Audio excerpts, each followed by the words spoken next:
আজকের পর থেকে আমি মোটামুটি নিজের কাছে নিজে প্রতিজ্ঞাবদ্ধ যে আমি আর কাউকে মেহেদি দিয়ে দেবো না, কারণ আমি কনফিউজড। আমি অনেক কনফিউজড যে দুনিয়া আমার থেকে আগায় গেছে, নাকি দুনিয়া এভাবেই চলতেছে আমি জানি না, নাকি আমি পিছিয়ে আছি, নাকি ওই বাচ্চারা খুব বেশি আগায় গেছে।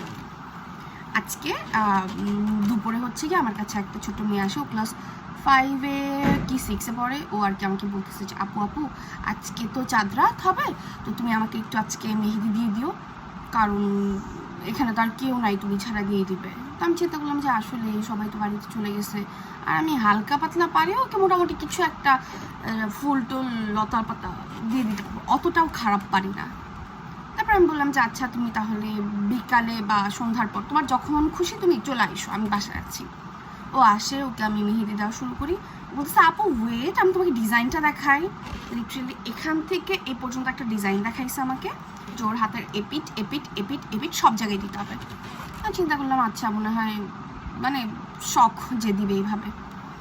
আচ্ছা ও মেহেদি দিচ্ছে মেহেদি দিচ্ছে মেহেদি দিচ্ছে, একটা টাইম পর ও আমাকে বলতেছে যে আপু এই জায়গাটা একটা লাভ শেপ করবা, তুমি এই লাভটার আশেপাশে তুমি হচ্ছে কি ডিজাইনটা করবা, কিন্তু লাভের ভিতর কিছু করো না, হ্যাঁ লাভটা ফাঁকা থাকবে।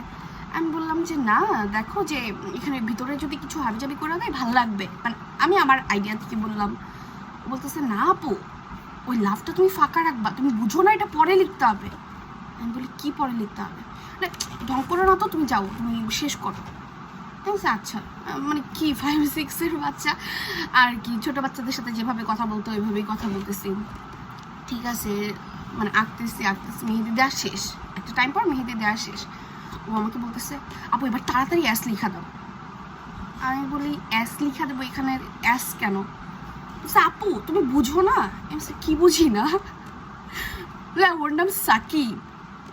ওর নাম সাকিব? কার নাম সাকিব? আপু আমার বয়ফ্রেন্ড। আমি লাইক ওকে ওকে, মানে আমার একটু টাইম লাগলো, প্লাস 5-6-এর বাচ্চা হাতে অ্যাস লিখছে। আমি বলতেছি ওকে ঠিক আছে, কিন্তু এটা তো বিয়ে না ঈদ। আমাকে বলতেছে আপু আর তুমি কি ব্যাকডেটেড? এখন তুমি জানো না এখন হচ্ছে কি বয়ফ্রেন্ডদের নামের ফার্স্ট লেটার হাতে লিখে ওদেরকে ছবি দিতে হয়, ডে দিতে হবে, আমাকে কত কিছু করতে হবে, তুমি তাড়াতাড়ি লিখে দাও। তারপর আমি বললাম যে আন্টি কিছু বলবে না? আম্মুকে তো আমি বলবো যে এটা স্নেক ফ্রেন্ড, আমরা আছি অনেকেই, স্নেক ফ্রেন্ডের জন্য অ্যাস লিখছি, এই হাবি যাবি। ওকে ওকে, তুমি ঢংবাদ দিয়ে তাড়াতাড়ি লিখে দাও তো। কনফিউজডই আসলে।